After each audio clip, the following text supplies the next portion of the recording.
Welcome to the debate.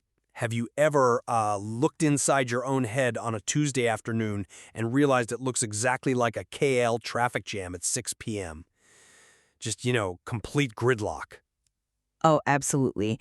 Cars honking, lanes suddenly ending, and despite all the noise, absolutely nobody is actually moving forward. Exactly. You're trying to reply to a family WhatsApp group, stir a pot of boiling curry, and, skim a work email all at the exact same time. It's exhausting. It really is. So, welcome to single tasking versus multitasking. Who really wins? Today we're drawing from MINDFULGym. It's an evidence-based mindfulness initiative created right here in Malaysia by consultant psychiatrist Dr. Fong Cheng Kar. Yeah, and what makes this framework so brilliant is how it transforms mindfulness from this theoretical concept into a really practical life skill, one that's customized for our multi-ethnic community. Right, and the core of that philosophy is that disciplined single tasking is the only way to protect our cognitive bandwidth in a fast-paced world. I hear that, but realistically, pure single tasking isn't always practical for the average person, right? We're all juggling office demands, household chores, family obligations. Sure.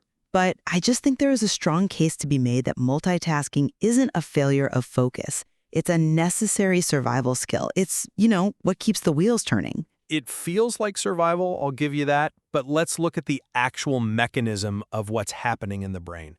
MINDFULGym introduces this concept that multitasking is a thief. A thief? Right. Yeah, it's an acronym. It stands for stealing our time, energy, presence, accuracy, and calmness. And the psychology behind this is just fascinating. How so? Well, when you switch from that family WhatsApp chat to your work email, your brain doesn't instantly pivot. It experiences what neuroscientists call attention residue. Oh, wow. Attention residue. Exactly. Part of your focus is still stuck on the family chat. That cognitive lag is how the thief actually steals your accuracy. It drains your mental battery by dinner time. You aren't doing three things at once. You're just rapidly switching between them and paying a toll every single time. The cognitive cost of context switching is real. Yeah, I won't deny that. But let's go back to your traffic jam metaphor. Okay. If multitasking is the traffic jam, then sometimes multitasking is like weaving a motorbike through that gridlock. You're maneuvering between the slow-moving cars to keep your momentum going. But is that really safe? Well, think about folding laundry. If I'm folding laundry, why can't I listen to an audio briefing? For low-stakes routine chores, pairing tasks doesn't cause a crash. It's just, efficient momentum. Okay, you make a fair point about folding laundry, but the danger comes when we apply that motorbike mentality to everything. MINDFULGym defines certain activities as red zone tasks. Red zone tasks. Yeah, these are high-stakes moments, things like paying your bills, handling hot kitchen equipment, or reviewing a critical contract. Right. High focus required. Exactly. If you're weaving through traffic while dealing with a red zone task, you aren't just risking a minor delay, you are sacrificing safety and accuracy when it matters most. Okay, fair. Red zone tasks require pure focus. If I'm chopping vegetables or doing taxes, I shouldn't be texting. But life rarely waits for you to categorize it nicely. True. Let's talk about crisis moments. What about the tool the materials suggest, Mindful PDF, where you prioritize, delegate, or divide and focus? It's a great tool. It sounds great on paper, yeah. But if my boss needs a file right this second, and my toddler is screaming in the next room, I don't have time to prioritize and delegate. Multitasking isn't a choice in that moment, it's emergency triage. I get that. But even in emergency triage, you are still bound by the limits of the human brain. If you try to soothe the toddler and analyze the file simultaneously, you will fail at both.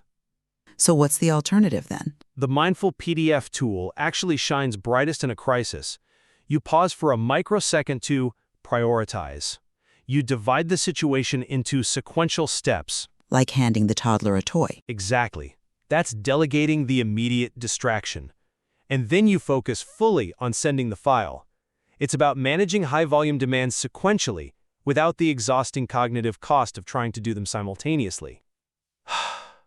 So it's less about moving at a snail's pace and more about carving out micro moments of singular focus, just to prevent the system from crashing. Exactly. So, if we look at the big picture we've painted today, 3 clear truths emerge from the material. First, we have to recognize that multitasking is usually a thief, quietly draining our time, energy, and calmness through constant and context switching. And the second truth is that context really matters. Not all tasks are equal, and those high-stakes, red zone moments absolutely require undivided attention. Which brings us to the third truth. Our minds fundamentally work best with clear sequential steps. When we structure our tasks, it's like cruising on a smooth highway rather than sitting in a congested traffic jam. That makes a lot of sense. To bring this into reality, we have a practical challenge for you.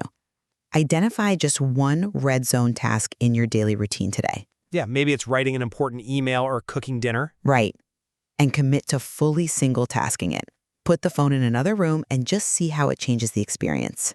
And as you go through your week, leave yourself with this point for reflection. Are you truly multitasking, or are you just letting your mind jump frantically from one lane to another, entirely missing the journey along the way? There is so much more to explore in MindfulGym. There really is. Thanks for joining us.